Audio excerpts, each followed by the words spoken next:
வந்துட்டாங்க, எம்பி ஆபீஸ்க்கு அப்படின்னாங்க. நீங்க சொல்ல வாக்கு முக்கியம்னு வந்துட்டாங்க. அரைச்சமாவே தானே அரைச்சிக்கிட்டு இருக்கீங்க. சொல்லுங்க, தள்ளி வந்து ஓட்டிங்க கேளுங்க. சொன்ன கேளுங்க. அதாவது நீங்க நேற்று முன்தினம் பெரிய தேனி பொதுக்கூட்டத்தில் பேசுறப்ப செயல்வீரர் கூட்டம் கூட்டத்தில் பேசுறப்ப அந்த கருத்தை தெரிவிச்சீங்க. பாரத பிரதமர் சொன்னதுனால தான் நான் அணிகளை இணைஞ்சேன் அப்படின்னு சொல்லியிருக்கேன். ஆனால் முதலமைச்சர் கோயம்புத்தூர் விமான நிலையத்தில் அது உண்மை இல்லை, அது குறித்து அது உண்மை இல்லை, நாங்கள் அணிகள் மனமும் தான் நினைஞ்சிருக்கோம்னு சொல்லியிருக்காங்க. இது உங்களோட முதலமைச்சர் அந்த மாதிரி சொல்லியிருக்காரா? சொல்லியிருக்காங்க, பேட்டி கொடுத்துருக்காங்க. அது முழுசு எனக்கு தெரியல. தெரிந்த பிறகு கருத்து சொல்றேன்னு சொல்லியிருக்காரு. ஏன் தப்பா பேசுறீங்க?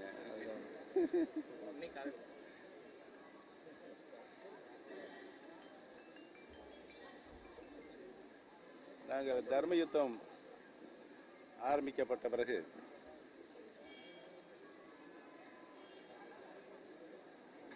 மாண்புமிகு முதலமைச்சர் எடப்பாடி பழனிசாமி அண்ணன் முதலமைச்சராக இருந்தார். பின்பு அவர்களுக்குள்ளே பிரச்சனை ஏற்பட்டு தினகரன் சர்வாதிகார போக்கிலே நடந்து கொண்டிருக்கிறார் என்று கருத்து வேறுபாடு ஏற்பட்டு தினகரன் இல்லாத நிலையை உருவாக்கி தமிழக அரசு சிறப்பாக செயல்பட்டு கொண்டிருக்கின்ற நேரத்தில் அனைத்து இந்திய அண்ணா திராவிட முன்னேற்ற கழகத்தினுடைய தொண்டர்கள் 1.5 கோடி தொண்டர்கள் புரட்சி தலைவர் எம்ஜிஆர் அவர்கள் உருவாக்கி புரட்சி தலைவி மாண்புமிகு அம்மா அவர்கள் வளர்த்த அனைத்து இந்திய அண்ணா திராவிட முன்னேற்ற கழகம் என்ற மாபெரும் இயக்கம் ஒன்றுபட வேண்டும். இரட்டை இலை சின்னம் புரட்சி தலைவர் அவருடைய வெற்றி சின்னம் இரட்டை இலை சின்னம் கிடைத்திட வேண்டும்.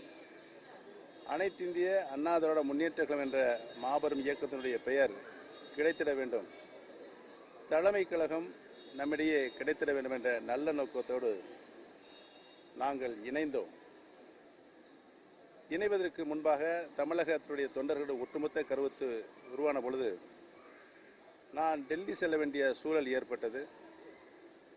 டெல்லி சென்ற பொழுது மாண்புமிகு நாட்டினுடைய பாரத பிரதமர்களை சந்தித்தேன். அவர் அப்பொழுது ஒரு நல்ல கருத்தாகத்தான் சொன்னார். அதைத்தான் நான் தேனி செயல்வீரர் கூட்டத்திலே சொன்னேன். பாரதிய ஜனதா கட்சி இன்றைக்கு இந்திய திருநாட்டை ஆண்டு கொண்டிருக்கிறது. அதனுடைய பிரதமர்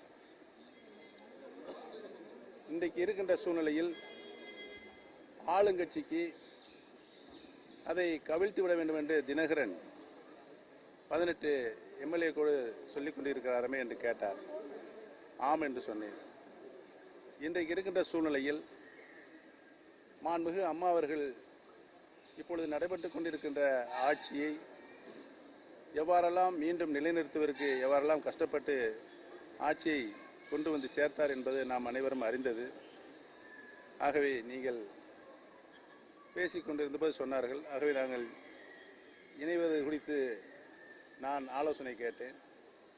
அவரும் இணைவது நல்லது இன்றைக்கு இருக்கின்ற சூழ்நிலை என்று சொன்னார் என்றுதான் நான் செயல்வீரர் கூட்டத்திலே சொன்னேன்.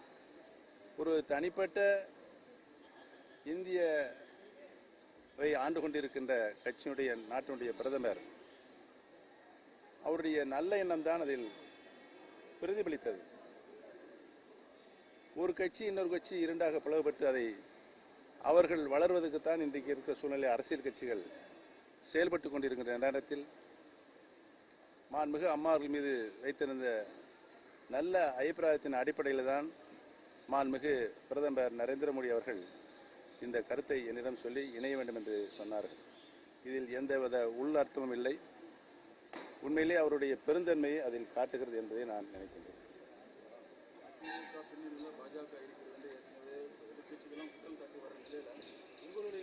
எதிர்கட்சிகள் இதை அவருடைய அரசியல் லாபத்திற்காக குற்றம் சாட்டுகிறார்கள். சமீபத்தில் நடந்த ஆர்கே நகர் சட்டமன்ற இடைத்தேர்தலில் கூட பாரதிய ஜனதா கட்சி தனியாக நின்றது, நாங்கள் தனியாகத்தான் நின்றோம். மாண்புமிகு அம்மா அவர்கள் எந்த நிலையை எடுத்தாரோ மற்ற கட்சிகளின் மீது அதைத்தான் நாங்கள் தொடர்ந்து எடுத்துக்கொண்டு வருகிறோம். எதிர்காலத்தில் மாண்புமிகு அம்மாவுடைய கருத்துக்களை லட்சியங்கள் அடிப்படையில் தான் எங்களுடைய பயணமும் இருக்கும் என்பதை தெரிவித்துக் கொள்கிறேன்.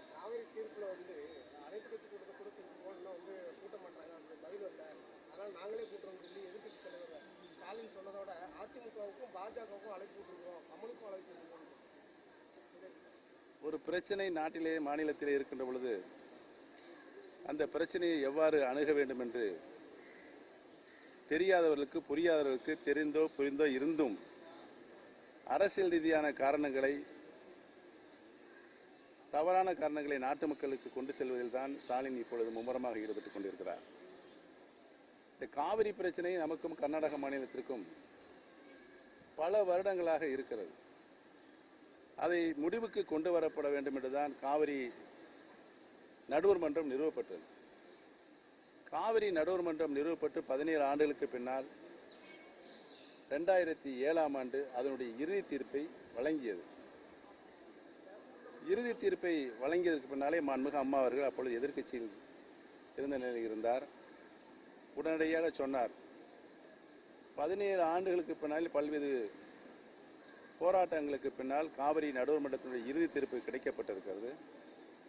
காவிரி நடுவர் மன்றத்தினுடைய இறுதி தீர்ப்புக்கு உரிய அங்கீகாரம் கிடைக்கப்பெற வேண்டும் என்றால் அது மத்திய அரசினுடைய அரசிதழை கெஜெட்டில் வெளியிட வேண்டும் என்று மாண்புமிகு அம்மா அவர்கள் சொன்னார்கள். அதோடு மட்டுமல்லாமல் அந்த அரசாணையை செயல்படுத்துவதற்கு காவிரி மேலாண்மை வாரியம் நிறுவப்பட வேண்டும்.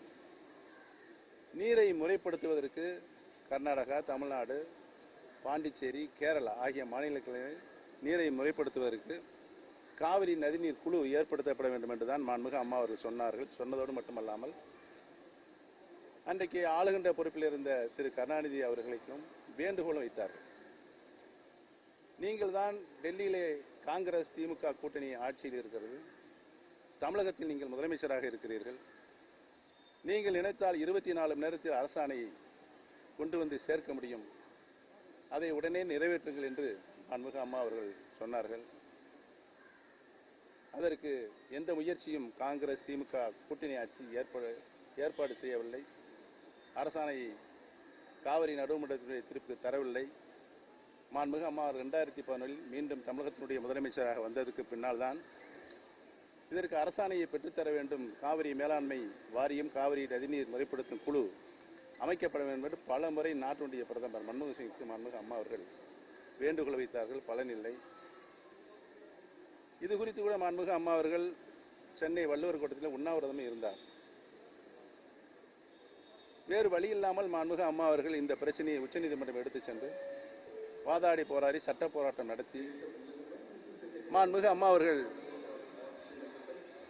மத்திய அரசியலில் காவிரி நடுவர்மன்றத்தினுடைய இறுதி தீர்ப்புக்கு அரசாணை பெற்றுத் தந்தவர் இதய தேவன் டாக்டர் புரட்சி தலைவி அம்மா அவர்தான் என்பது வரலாறு. இன்றைக்கு அந்த பிரச்சனை உச்சநீதிமன்றம் சென்று உச்சநீதிமன்றம் தீர விசாரித்து இன்றைக்கு ஒரு தீர்ப்பு வழங்கியிருக்கிறது. இந்த தீர்ப்பு 15 ஆண்டு காலம் அப்பீலும் இல்லை என்று சொல்லிவிட்டது.